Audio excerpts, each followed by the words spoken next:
नक्सलबारीमा पश्चिम बङ्गाल तृणमूल कांग्रेस आँगनबाडी र आशाकर्मी कल्याण सङ्घका आशाकर्मी कार्यकर्ताहरूको बैठक सम्पन्न भयो। उक्त बैठकमा आशाकर्मीद्वारा उठाइएका विविध समस्याहरूलाई सुनेपछि यसबारे राज्यका स्वास्थ्य मन्त्री चन्द्रिमा भट्टाचार्यले केन्द्र सरकार विरुद्ध आवाज उठाउने आह्वान गरिन्।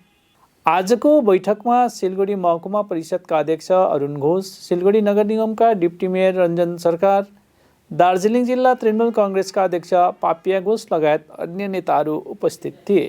महकुमाका 4वटा ब्लकका आशाकर्मीहरू आज बैठकमा उपस्थित भएर आफ्नो समस्याहरू उठाए, जसमा आशाकर्मीहरूको भत्ता, स्वास्थ्य बिमा र स्थायीकरणको माग गरे। यसपछि उनीहरूले एउटा ज्ञापन पत्र पनि बुझाए। আমাদের যেটা অভিযোগ আমাদের কিছু নেই, উনি ডেকেছেন, আমাদেরকে মানে ব্লক লেভেল থেকে ডাকা হয়েছে। বিএমএস স্যার কালকে আমাদের অর্ডার করলেন নিজে ডেকে যে আমাদেরকে এই মিটিংয়ে আসতে হবে। তো কেন ডেকেছে সেটা আমরা জানতাম না, তো আমরা এসেছি। আমাদের তো প্রতিনিয়ত সমস্যা, যেটা হচ্ছে আমরা যেটা মানে পরিশ্রম করি দিন রাত এক করে, যেটা আপনারা শুনলেন এখানে নিজেরাও, যে আমরা রাত একটা নেই দুটো নেই আমরা মেডিকেলে যাচ্ছি, সেখানে আমাদের কোনো মানে নিশ্চয়তা নেই। আমাদেরকে মানে লেবার রুমে একটা মাকে যখন আমরা পরিষেবা দিই 9 মাস 7 দিন, তো তখন হচ্ছে আমরা তার খুব কাছে চলে যাই, তারা আমাদের উপরে ভরসা করে এবং তারা লেবার রুমে আমাদেরকেই চায়। কিন্তু আমরা যখন ভেতরে যাচ্ছি, ওদেরকে ভেতরে মানে ভর্তি করতে যাচ্ছি, সেখানে ডাক্তাররা আমাদেরকে বের করে দিচ্ছে। এমনকি যারা মানে ডি গ্রুপে কাজ করে তারাও বাইরে যাও মানে বিভিন্নভাবে আমাদের ওখানে জায়গাটা ফেস করতে হচ্ছে। কিন্তু আমাদের পাশে কেউ নেই। আমরা ব্লক লেভেলেও যদি মিটিংয়ে যাই, আমাদের টাকা যেটা আছে সেটা হচ্ছে পারিশ্রমিকটা যখন আমরা বলি যে আমাদের টাকাটা নেই, ওরা টাকার কথা ওনারা কেউই শুনতে চায় না। মানে আমরা যে আমাদের পারিশ্রমিকটা চাবো, ন্যায্য টাকাটা আমরা সেটা পাচ্ছি না। এবং কোভিডের সময় বিভিন্ন আশা মানে প্রায় প্রত্যেকটা ব্লকেই মানে বেশিরভাগ আশাই হচ্ছে কোভিডে আক্রান্ত হয়েছে। মানে 100 জনের মধ্যে হয়তো 10 জন টাকা পেয়েছে, 90 জনই এখনও বঞ্চিত। 3 মাস আমরা কোভিডের টাকা মানে পারিশ্রমিক মানে পরিশ্রম করেছি, সেই পারিশ্রমিকটাও এই পর্যন্ত আমরা পাই না।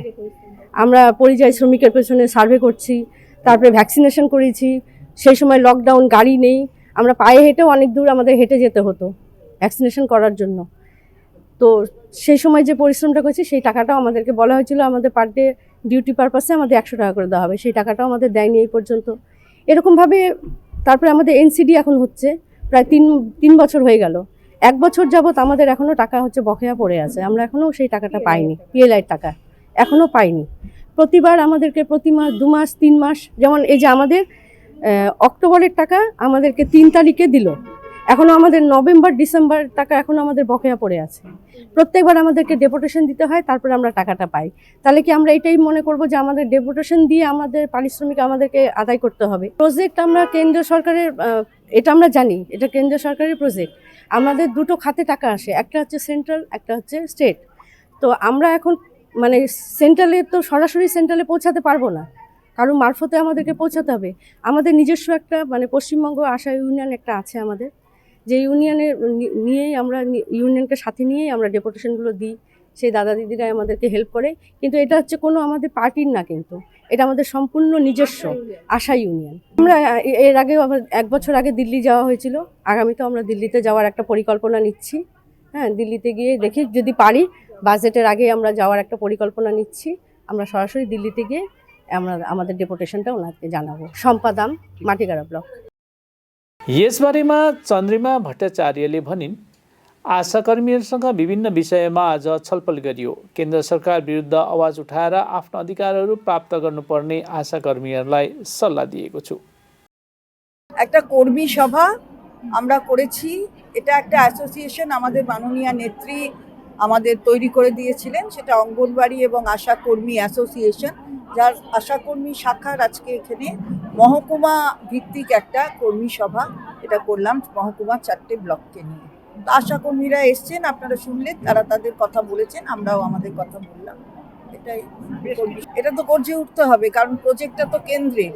আমরা বাড়িয়েছি, মাননীয় মুখ্যমন্ত্রী 800 টাকা থেকে ওরা নিজেরাই বললেন, আপনারা শুনেছেন, 5250 টাকা ফিক্সড পায়, সেটা পুরোটাই স্টেট কফার থেকে। এবার ইনসেন্টিভ নিয়ে ওরা যেটা বলছে বাড়াবার কথা, এটা তো কেন্দ্রীয় প্রজেক্টটা এই 14 সালের প্রজেক্ট নয়, প্রজেক্টটা অনেক আগের প্রজেক্ট। সেই প্রজেক্টটাতে যে টাকা ইনসেন্টিভের ক্ষেত্রে আরও বাড়াবে সেগুলোর কোনো পরিকল্পনা নেই। 1 ফেব্রুয়ারি তো বাজেট, ওরা যেমন বাজেটের উল্লেখ করলো, এটা ঠিক যে এই রাজ্যেরও বাজেট হবে, কিন্তু এটাও ঠিক যে এটা কেন্দ্রীয় প্রজেক্ট। একটা জায়গায় হঠাৎ ওইভাবে নানান কথা বলে দিয়ে আমরা ওদেরকে কোনো অসত্য কোনো কিছু তাদের মধ্যে তাদের মানসিকতাকে অন্য জায়গায় নিয়ে যাক, এটা আমরা করতে পারি না। সুতরাং আমরা বলছি যে এটা সেন্ট্রাল প্রজেক্ট, কেন্দ্রীয় সরকারের বিরুদ্ধে আওয়াজ তুলতে হবে। হ্যাঁ, স্মারকলিপিটা ওইগুলোই দিয়েছে যে ওদের স্থায়ীকরণ করতে হবে। এবার স্থায়ীকরণ তো আমরা করতে পারি না, এটা প্রজেক্ট ওয়ার্কার, এটা ওদের বোঝায় কেউ বোঝায় যে আমাকে স্থায়ীকরণ করতে হবে। ইএসআই কোন সময় আসে?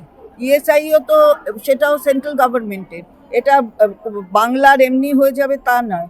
ওরা আগে স্থায়িত্ব পাবে, তারপরে সে লেবার হিসাবে চিহ্নিত হবে। তো লেবার নয়, লেবার লস যেটা চলে তার আন্ডারে এটা পড়ে না।